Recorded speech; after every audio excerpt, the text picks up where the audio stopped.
É impressionante porque sem chuva não tem grama, não tem milho, não tem feijão, não tem soja, não tem trigo, nada cresce. E se não tem, não vai ter para o ano que vem. E se não tem para o ano que vem, vai morrer, vai faltar. É simples assim. Cultivar a terra não é um trabalho fácil. Exige amor, dedicação e paciência. Paciência para entender que, apesar de todas essas paixões, somos reféns de algo muito maior e que talvez nunca conseguiremos controlar. O homem consegue mexer em 30% da produção, o resto 70% é o clima. Né? A grama não crescia porque não chovia. Então, assim, bateu um desespero até, assim, no sentido de, tá, o que vai acontecer? Sem água não há vida, nada se planta, nada se colhe. E foi assim, enfrentando uma estiagem histórica além da pandemia, que os agricultores tiveram que vencer mais um desafio. Os baixos índices de chuva entre junho de 2019 e dezembro de 2020 fizeram com que Santa Catarina vivesse a pior seca desde 1957. Até o dia 31 de dezembro, cerca de 71 municípios decretaram situação de emergência. Outros 41 estavam com análises pendentes pelo governo do estado. Se a pandemia atingiu de forma difusa o setor, afetando muito mais a venda do que a produção, quais foram os impactos reais da falta da chuva?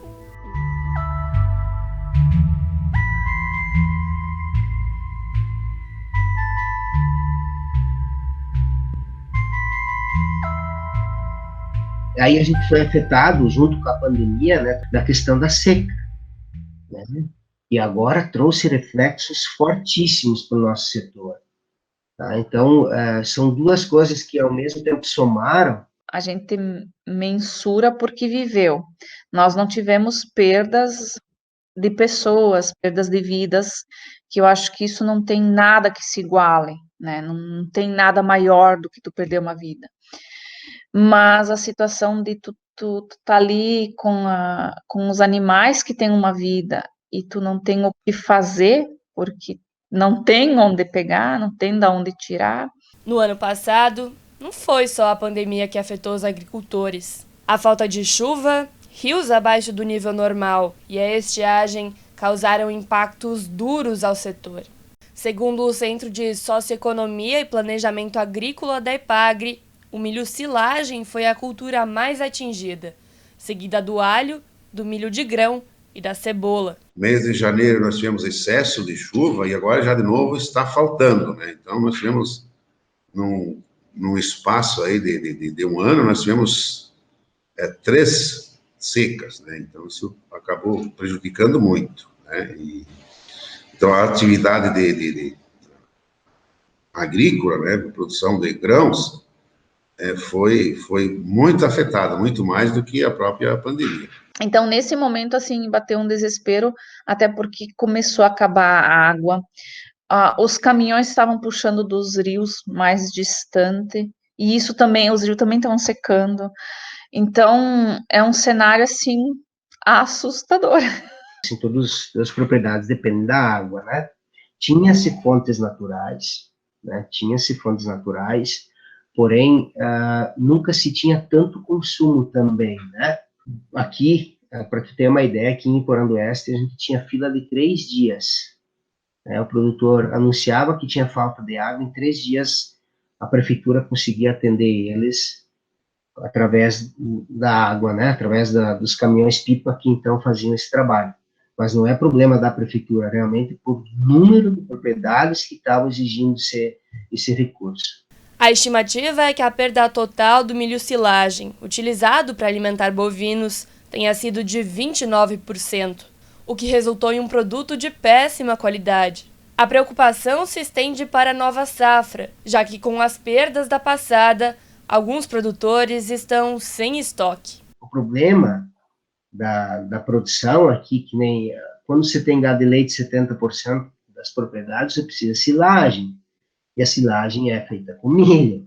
E o milho, ele a silagem de boa qualidade é aquela que você tem volume, mas tem o grão do milho presente dentro da silagem, né? Que dá, então, a energia, enfim, enriquece os níveis dessa silagem. Porém, o que aconteceu? Péssima qualidade de milho, sem espiga praticamente, se guardou o que tinha para se guardar. Porque o problema não era naquele momento, porque naquele momento ele estava usando o que ele colheu antes. Agora o momento, agora que está sendo o baque principal. Com relação ao setor de carnes, produção de leites e aves, a situação foi um pouco diferente. A gente teve um boom nos preços de soja e milho ao longo do ano passado, e esse preço continua em alta, e a perspectiva é que se mantenham assim ao longo do ano, então isso ameaça seriamente esses setores. Já há agroindústrias falando em reduzir a produção para tentar minimizar os prejuízos. E, por outro lado, a estagnação no consumo interno, por conta principalmente da crise que eu comentei anteriormente. A crise econômica afeta diretamente o consumo de carnes.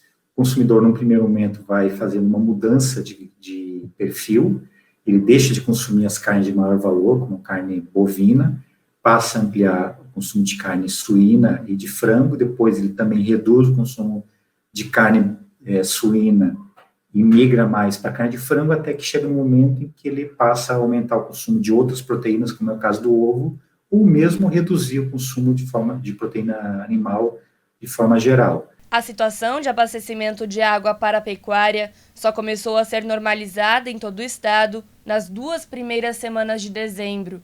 Até lá, algumas propriedades chegaram a abater o gado, por simplesmente não ter como alimentar os animais. Esse é o caso de Jair Trisotto, de Chapecó, que precisou abater de seu rebanho vacas leiteiras pela falta de pastagem e por conta da ração ter preços elevados. Das 510 vacas, 15 já foram abatidas. Os insumos mais que dobraram de preço. O farelo de soja, por exemplo, teve o valor triplicado e, além disso, o produtor não encontrava o produto à venda. Isso sem contar a falta d'água, de pasto, de grãos de boa qualidade e os investimentos fora do previsto, que envolviam o transporte de água de rios por caminhões-pipa, novas logísticas e demandas acima do produzido. Aqui foi bem judiado mesmo. A região num todo aqui, a produção esse ano quebrou, né? Foi lastimável o que produziu as lavouras e os insumos subiram bastante, né? Vamos dizer assim, nas proporções igual que subiu o preço dos nossos produtos. Só que esse ano ninguém produziu, né? Então, de que adianta tu produzir, vender 100 sacas por hectare a R$70, é a mesma coisa que tu colher 200 sacas por hectare e vender a 35, né? Neste cenário preocupante, o papel das cooperativas foi essencial, amenizando perdas e oferecendo assistência técnica contínua. Alguns produtores também conseguiram renegociar contratos e pelo menos manter um equilíbrio entre as safras. Nós tinha contrato, mas daí, como na situação que estava, o contrato com a cooperativa, daí a cooperativa se solidarizou e esses contratos foram transferidos para o próximo ano. Daí esse ano foi colhido 50% do que era para colher, daí foi vendido no preço do dia. Até porque os contratos, o preço do dia, o do milho estava 75 e os contratos eles foram feitos 45, 50. Mas, segundo o vice-presidente da Federação da Agricultura e Pecuária do Estado, o caminho ainda é bem longo. Ela conseguiu dar ao produtor um pouco de mostrar para os outros, não, peraí, tem uma cooperativa aqui que acompanha, se o preço básico é esse aqui. Então ela conseguiu frear um pouco a voracidade do capitalismo, mas ainda não é aquele modelo que a gente sonhava de distribuição, porque também a cooperativa, ela tem um monte ela é atravessadora, ela está no meio. O governo do estado também acabou sendo um forte aliado neste momento, já que investiu em assegurar verbas para a recuperação das cidades. No fim, mesmo em um ano de dor, de pandemia, de seca, de adaptação, vieram também bons resultados. O agro catarinense fechou 2020 responsável por mais de 70% das exportações do estado, a maioria delas impulsionadas pela alta da produção de suínos, de frangos e de leite. Os dados são da síntese anual da EPAGRE. Assim como 2020 foi um ano desafiador, mas no final das contas acabou se mostrando um ano favorável para o setor, principalmente por conta das exportações, 2021 tende novamente a ser um ano bastante desafiador, mais do que 2020, talvez. Outros produtos também se sobressaíram.